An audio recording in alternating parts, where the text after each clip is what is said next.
Hay personas que por motivos médicos necesitan utilizar el lavabo con más urgencia que la mayoría.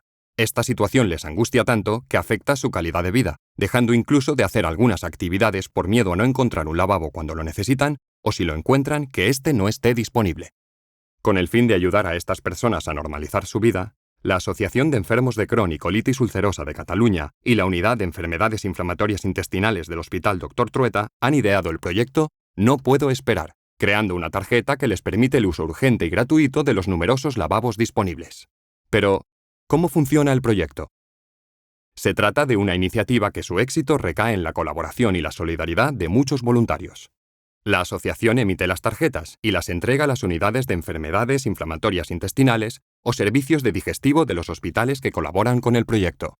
Los profesionales de estas áreas harán entrega de las tarjetas a aquellos pacientes que realmente lo necesiten.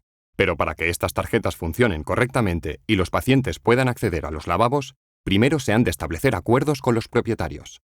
La asociación y sus voluntarios de zona se reúnen con los ayuntamientos, entidades y asociaciones de comerciantes, entre otros. Allí explican el proyecto, hablan de las necesidades de estas personas y piden su apoyo cediendo desinteresadamente sus lavabos para así ayudar. Después se formaliza el acuerdo mediante un formulario. Se entregan los adhesivos para identificar los establecimientos adheridos. Se publican listas con el nombre y la dirección. Y finalmente, toda esta información se recoge en la aplicación y web de No Puedo Esperar. Porque queremos mejorar la calidad de vida de los pacientes, la Asociación de Enfermos de Crohn y Colitis Ulcerosa y todos sus colaboradores trabajamos en el proyecto No Puedo Esperar.